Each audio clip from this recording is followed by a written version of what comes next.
Vamos a hablar de la regla de la cadena, que es, dentro del cálculo diferencial, una de las reglas más importantes y sirve para encontrar la derivada de funciones compuestas. Esta regla dice, sea g una función derivable en x y f una función derivable en g de x. Entonces, la función compuesta f mayúscula igual a f minúscula aplicada a g de x es derivable en x. Y f mayúscula prima se obtiene del producto. F mayúscula prima es igual a la derivada de f minúscula valorizada en g de x multiplicada por la derivada de g de x. Por eso se llama regla de la cadena, porque las derivadas se van encadenando una tras la otra. En este caso, que es una composición de dos funciones, son dos los eslabones de esta cadena. Si fuesen más de dos funciones, la regla se aplica igual y siempre vamos derivando desde la función más exterior hacia la más interior. Vamos a demostrar esta regla, pero antes veamos algunos ejemplos sencillos. Se nos pide obtener la derivada de cada una de estas tres funciones. La primera es h de x igual al seno de x al cuadrado. No hay duda que es una función compuesta. La función más interior, lo primero que le aplico a la x es la potencia. A la x le elevo al cuadrado. Y lo último, después de haber aplicado la potencia, aplicar el seno.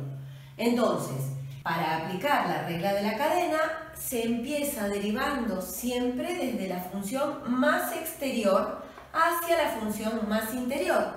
Eso quiere decir que lo primero que voy a derivar es la función seno.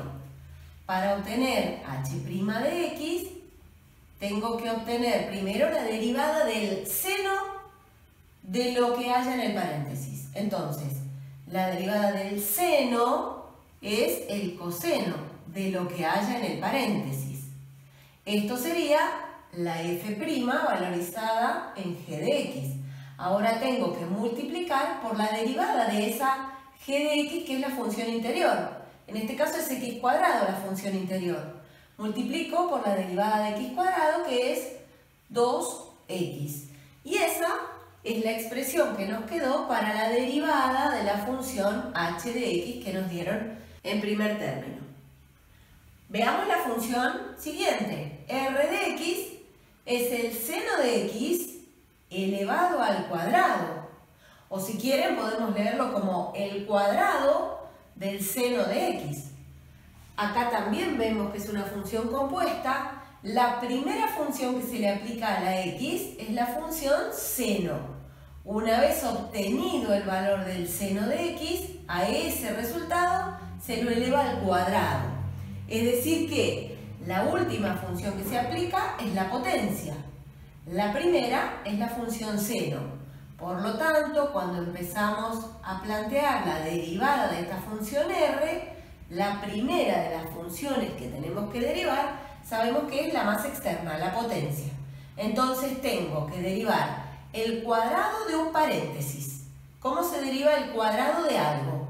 Es 2 por ese algo, que en este caso es seno de x, que quedará elevado a la 1. No lo escribo porque el exponente es 1. Esto que tengo acá es f' valorizada en g de x. Ahora lo tengo que multiplicar por la derivada de esa g de x, de la función interior, de la función seno de x. Por lo tanto, al derivar seno de x, escribo coseno de x. Y esa es la ley que obtuvimos para la derivada de la función r. La última función que nos piden derivar es m de x, y es igual a la raíz cuadrada del seno de x cubo más 2x.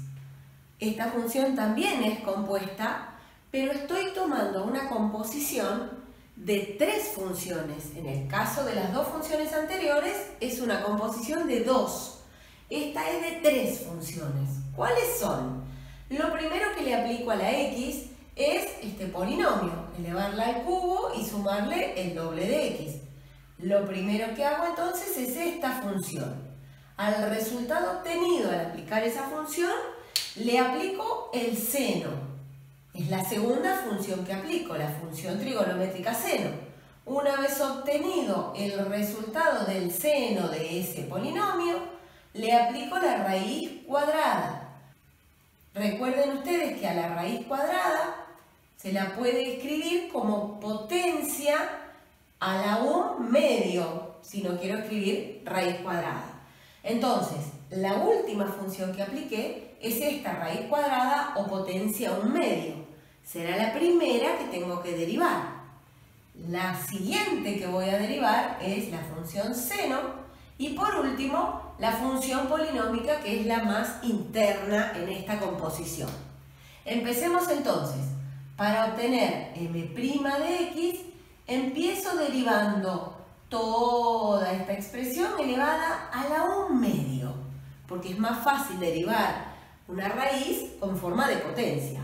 Entonces, empiezo derivando todo esto a la 1/2. 1/2 por lo que yo dije, todo esto, que sería el seno de x cubo más 2x, que ahora quedará elevado a la menos 1/2, 1/2 menos 1.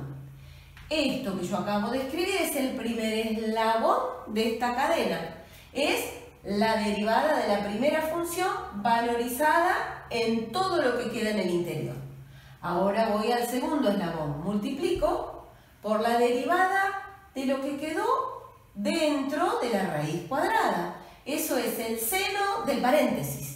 Entonces voy a derivar seno de fulanito, su derivada es coseno de fulanito. Entonces me voy del otro lado y escribo el tal fulanito, que es x cubo más 2x.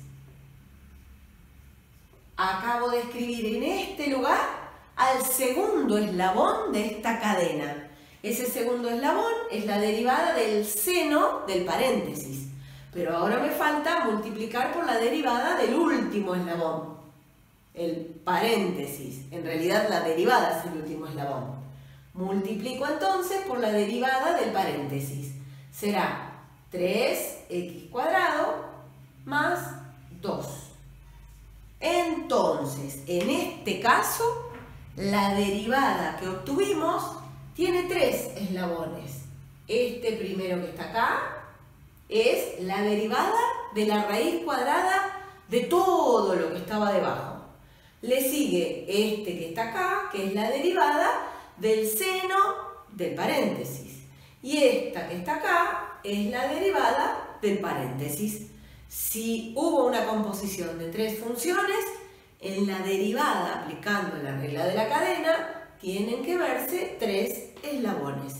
En los casos anteriores tenemos primer eslabón para la derivada de la función más externa y segundo eslabón para la derivada de la función interior.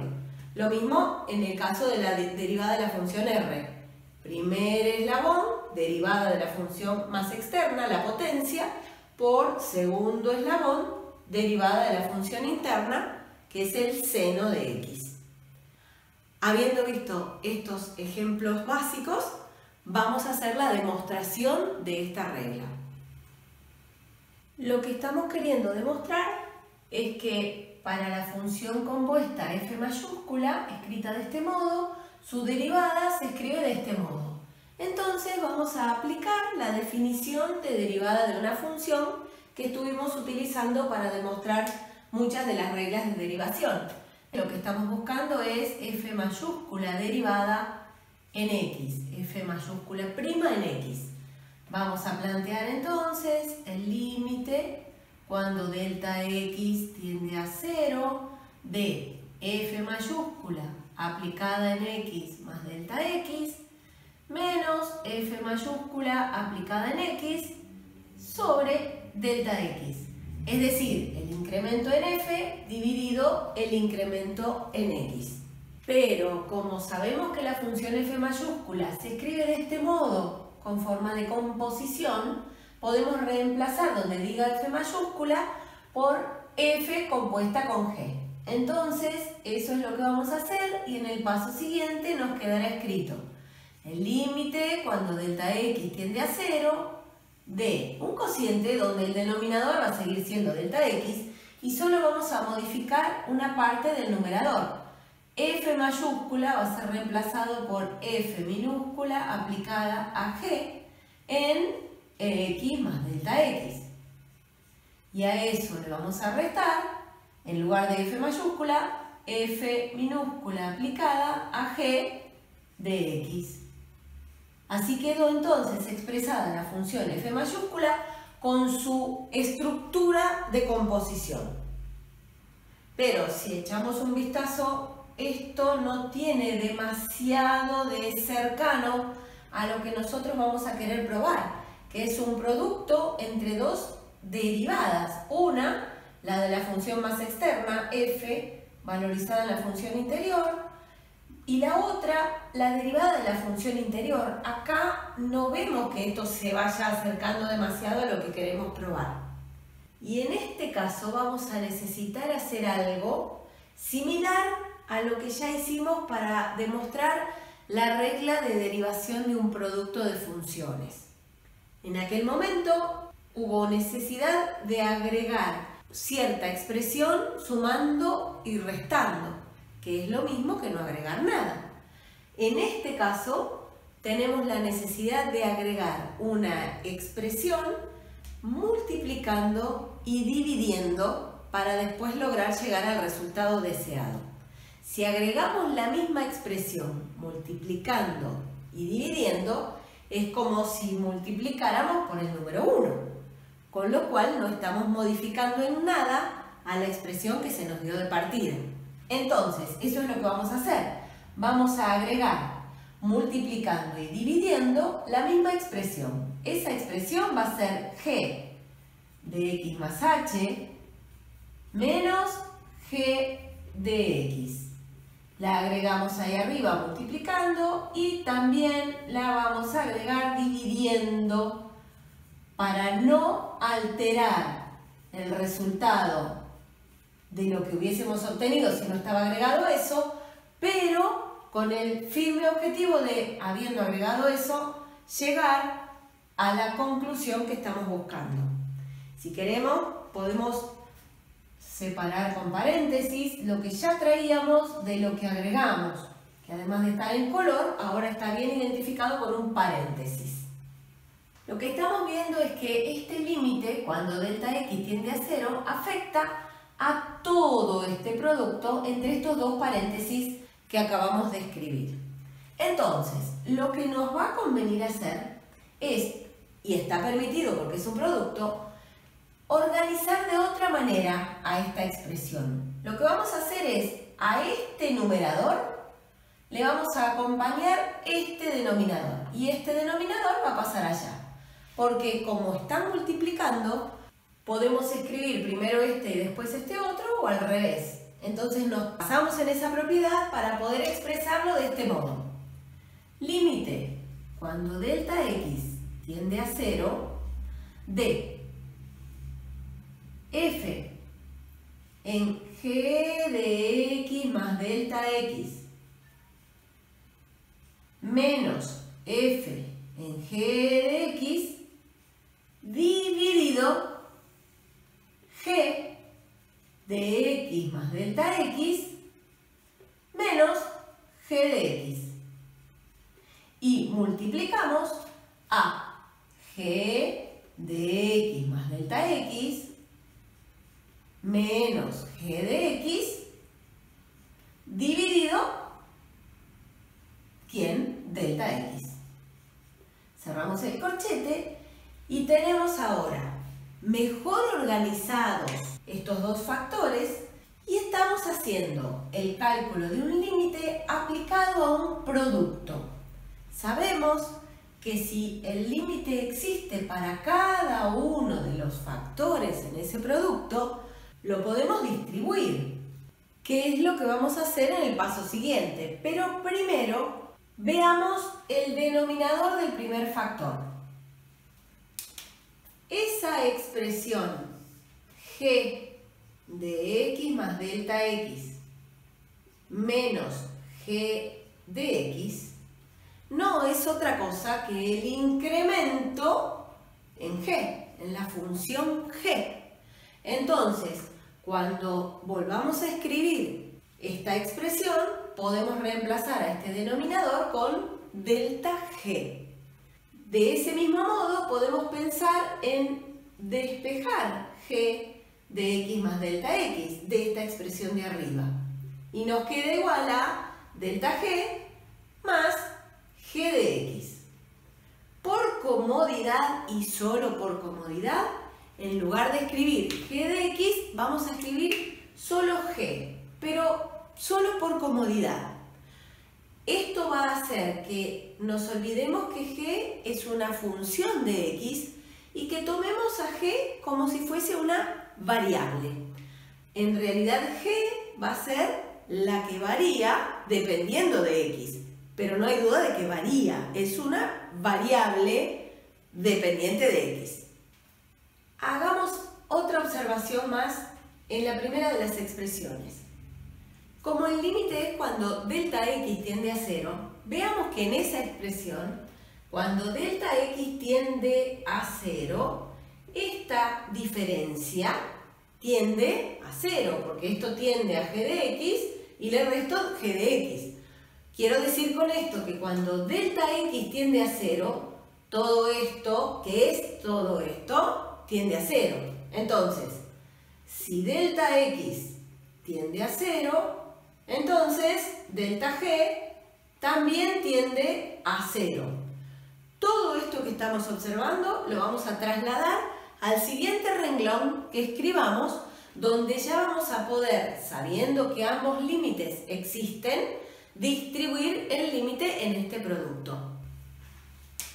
A esta expresión la vamos a escribir como el producto de el límite que ahora queda aplicado a f de, y vamos a reemplazar, en lugar de g en x más delta x, vamos a poner g más delta g. Y a eso le vamos a restar f de g. Recordemos que por comodidad, en lugar de g de x, decimos solo g. Todo eso dividido este denominador, que ahora vamos a llamar delta g, por otro límite, que va a ser el de g en x más delta x menos g en x sobre delta x. A propósito, no puse debajo quién es que tiende a lo que sea, porque en este límite no hay duda que es cuando delta x tiende a 0. Pero en este otro, fíjense que ya no aparece más delta x. El que aparece, que siempre el delta x tendiendo a 0 es el que aparecía en el denominador, ahora fue reemplazado por delta g. Y nosotros ya analizamos qué le pasa a delta g cuando delta x tiende a 0. Entonces eso habilita que podamos escribir debajo del límite cuando delta g tiende a 0. Si nos detenemos ahora a mirar cada uno de estos dos límites que se encuentran multiplicados entre sí, los dos tienen un formato del mismo estilo. Es el límite cuando delta g tiende a 0 de f en g más delta g menos f de g sobre delta g. Y el otro es el límite cuando delta x tiende a 0 de g de x más delta x menos g de x sobre delta x. La estructura de ambos límites es la misma y es la estructura que estuvimos usando hasta ahora cuando quisimos plantear la derivada de una función. En este caso, la derivada que estamos planteando es la de la función g de x. Entonces esto es igual a g' de x. Y esta otra que estamos planteando es la derivada de la función f, pero no en x, en la variable g. Por lo tanto, esto que se está multiplicando, esto es igual a esta derivada, esto que se está multiplicando nos hace llegar a la siguiente conclusión. El resultado de este producto es la derivada de f valorizada en g, y ahora que ya llegamos al final podemos poner que esto es g de x, multiplicada por la derivada de g de x. Esto que estamos escribiendo en este final es lo que queríamos probar como la derivada de una función compuesta. Por lo tanto, es verdad que la derivada de la función f mayúscula compuesta se obtiene haciendo este producto.